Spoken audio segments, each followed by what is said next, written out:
On August 6, 1945, the portals of the Lion's Gate were flung mercilessly open, sending shock waves to the world in the form of a catastrophic new energy.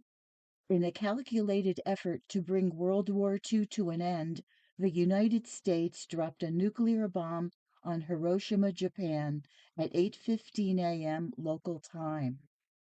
It was a strike that sent humanity reeling across a great divide from which there would be no turning back. This video examines some aspects of the horoscope of that devastating event and reveals the clues offered us by the asteroids and some key planetary positions.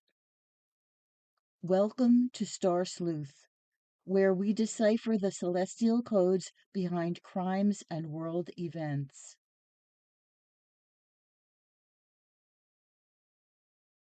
First, a brief comment on the Lion's Gate.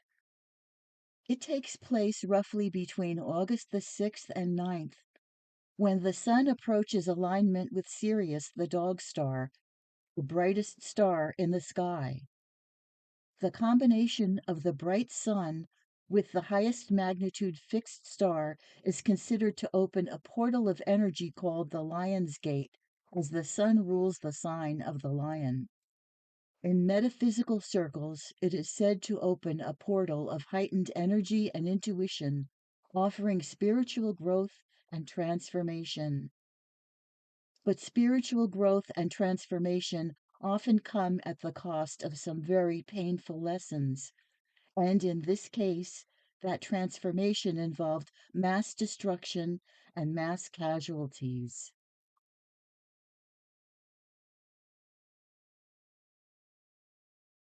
On that morning, at local time 8:15 a.m., the ascendant was at cool and calculating 17 degrees of Virgo. The bombing was not a chaotic, frenzied attack. It showed planning, calculation, and extreme organization by teams of scientists and military strategists. 17 degrees of a mutable sign is a critical degree, as is the fourth degree of a mutable sign. And that's where we find Mercury in Virgo, cloaked in the 12th house of secrecy, undercover planning, and organizations hidden from public view. Secret organizations like atomic laboratories in the vast dry deserts of New Mexico and Nevada. The appearance of two critical degrees, both involving the ascendant and its ruler, suggests an imminent crisis, and that's a huge understatement considering the total annihilation that followed. By way of the bombing, Mercury, as the cosmic messenger, sent out a message to the entire world. A message of unquestionable power, domination, and rulership, as 17 is also the Leo degree.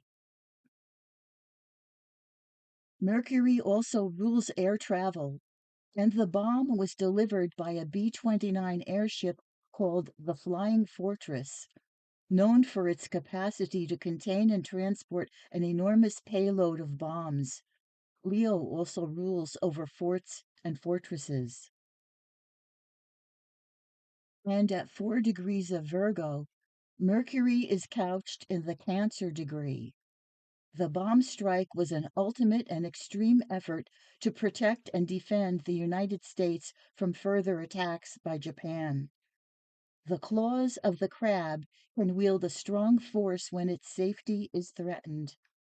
Once those claws attach, they will not let go until the threat is removed. It's fitting that the Virgo ascendant is the symbol of a woman. Members of the bomb squadron named their B-29 bomber the Enola Gay, but the naming didn't stop there. They gave the bomb itself the nickname Little Boy, which suits Mercury perfectly as the ruler of small children.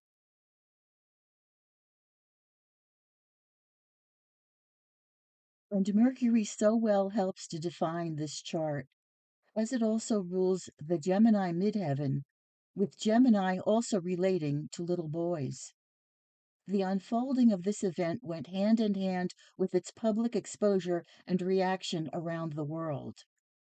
When Mercury rules both the ascendant and the midheaven, it merges the actor and the act itself through the same archetype, that of messenger, transmitter, and conveyor of news and images to the public. In this chart of Hiroshima, this symbolism is razor sharp. Mercury becomes the courier of destiny, the one who both delivers and announces the event upon the broad stage of the world. But here's what really got to me about this chart. The midheaven is at 16 degrees 29 minutes of Gemini. And check out the location of Uranus, ruler of bombs, airplanes, and explosions. It's also at 16 degrees 29 minutes of Gemini. How literal can you get? Uranus is in the Cancer degree, and again we see the intent to protect and defend the homeland. And it was also a moment that would garner fame from that point on, establishing the roots of a new legacy of world power. And with Uranus exactly at the midheaven, it also generated massive shock waves throughout the world. And finally, the nuclear bomb's main component was uranium 235. So is it any wonder that Uranus finds itself so prominently placed? In the 10th house, we have the stellium of Venus, North Node, Moon, and Saturn. The North Node retrograde in the Scorpio degree of Cancer spells out a drive to protect and defend at all costs, even to the extreme extent of massive death and destruction, which it unfortunately caused. And reflecting the scorpionic attribute of revenge, the bomb avenged the sneak bombing attack by Japan on Pearl Harbor that launched the U.S. into war in December 1941. The Moon and Saturn are tightly aligned here, with the Moon in the Leo degree of rulership and domination, and the weak, detrimented Saturn showing a loss of structure and the inability to defend one's boundaries. In fact, the bomb reduced the entire city and surrounding areas of Hiroshima to dust and rubble, requiring a monumental effort to rebuild. Speaking of destruction and transformation, we can't leave out Pluto, which was discovered in 1930 during the birth of the so-called atomic age, and it so received its identity as harbinger of destruction, upheaval, and eventual transformation.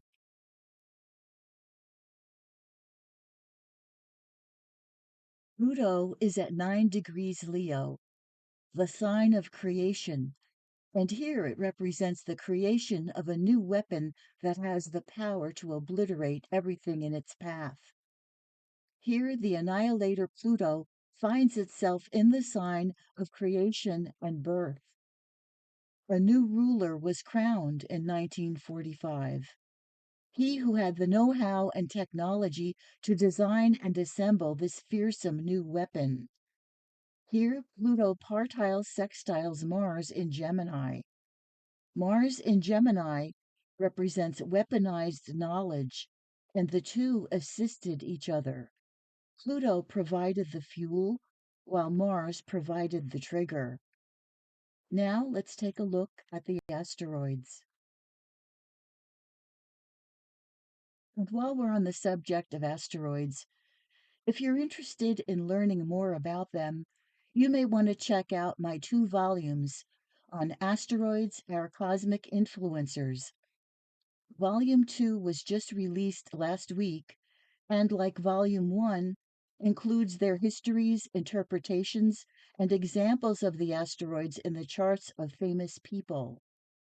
While Volume 1 had a lot of examples, I made sure that Volume 2 had at least one example for every asteroid, and I ended up with over 880 examples. Note that the cover for both volumes will soon be made uniformly in the blue cover. And now, back to the video. Asteroid BAM is at 14 degrees of Sagittarius, in wide opposition to Uranus and the midheaven.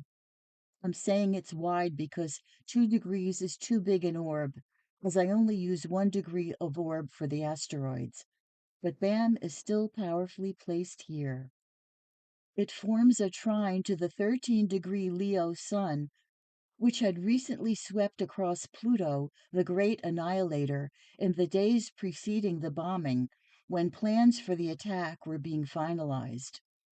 The conjunction then of the Sun, the life source, to Pluto, the annihilator, heralded a complete transformation in the way power could be generated and unleashed upon the planet. And again, it's literal. The Sun rules atoms, and Pluto rules upheaval and total transformation on a massive scale.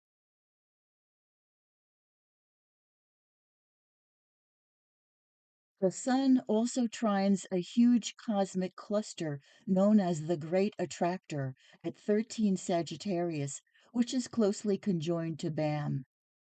The Great Attractor exerts a powerful magnetic pull from the far distant cosmos.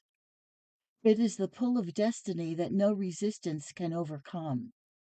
When BAM, symbol of blasts and detonations, aligns with such a mysterious force as the Great Attractor, we know something monumental is being unleashed that will change things forever.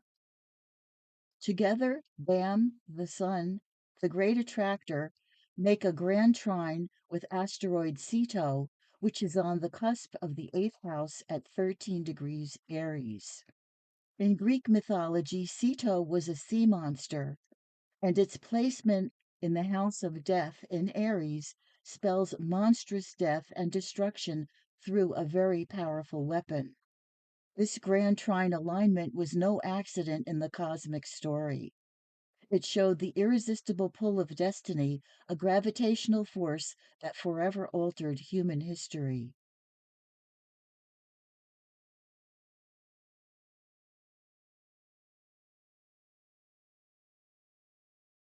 The atom bomb was delivered by air transport, and Mars is conjoined to asteroid Phaethon, which in Greek mythology deals with a chariot that is recklessly driven through the sky by Phaethon, the rebellious son of Helios, the sun god.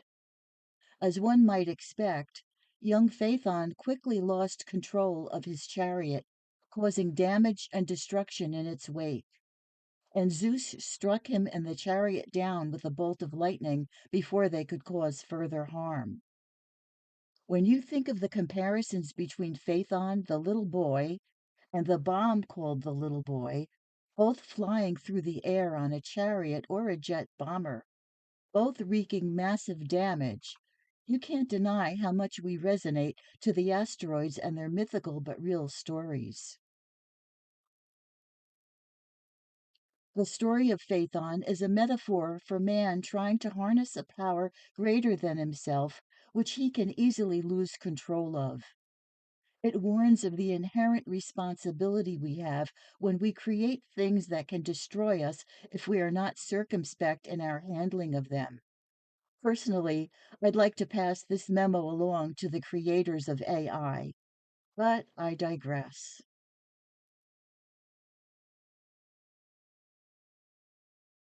Also in the first house are Chiron and Neptune conjoined in early Libra, which happens to be Japan's zodiac sign. Besides the explosion itself, the grave wounds inflicted upon Japan on this solemn day resulted from radiation poisoning, which is under Neptune's domain. Asteroid Bernie also joins this group, which literally represents burns and burning things. It's at 1 degree Libra, and its conjunction to Chiron shows its ability to cause monstrous wounds from weaponry in the form of radiation burns. Japan, a Libran country, underwent massive political changes following the end of the war. One was that initiating wars was made illegal. With Chiron in Libra, the sign of politics, We can see that this was one way of healing from a terrible destiny and from many years of aggression waged against other countries. Our target, Hiroshima, is represented in the chart by the seventh house, with Jupiter and Neptune as co rulers in the first house. Jupiter is in its detriment in Virgo, a sign which represents small things and particles, and the tragic city of Hiroshima was reduced to dust and ash. Interestingly, Jupiter forms an exact square to asteroid Atlantis in Gemini. Atlantis was thought to be an extremely advanced civilization of people who lived possibly some 10,000 to maybe 100,000 years ago. I'm not sure of the exact dates, but these people were supremely intelligent and had developed some very high end technology, which ultimately was the seed of their destruction.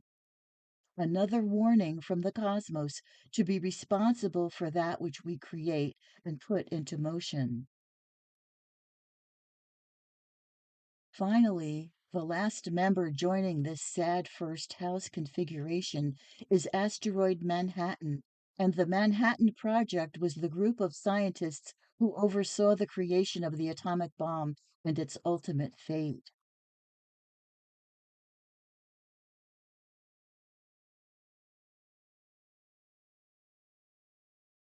Astrologically, Hiroshima's chart reads like a cosmic initiation as well as a cosmic horror. The conjunction of Bam and the Great Attractor speaks of being driven into a shadowy new dimension of reality that, once seen, cannot be unseen. The world was introduced to the possibility of nuclear annihilation. The sun, while conjoined to Sirius, the brightest star in the sky, and its grand trine with Bam and Ceto, made this a moment of somber clarity and illumination. The collective consciousness could no longer avoid the frightening truth of the massive bomb that science had developed. And with the midheaven, the whole world witnessed not only massive destruction, but a transformation in ethics, strategy, and the very definition of power. This was a cosmic revelation that forever altered humanity's relationship to war, technology, and the future. It was high alchemy performed to the most extreme degree. There's a lot more to this chart, which I hope to explore in a future publication or video. I'll just close now by saying the stars don't judge. They merely reflect us back to ourselves, be it in light or in shadow. Each event chart spells out its pattern, a message waiting to be received, code waiting to be deciphered, and hopefully understood. I am BD Salerno. Thank you for watching.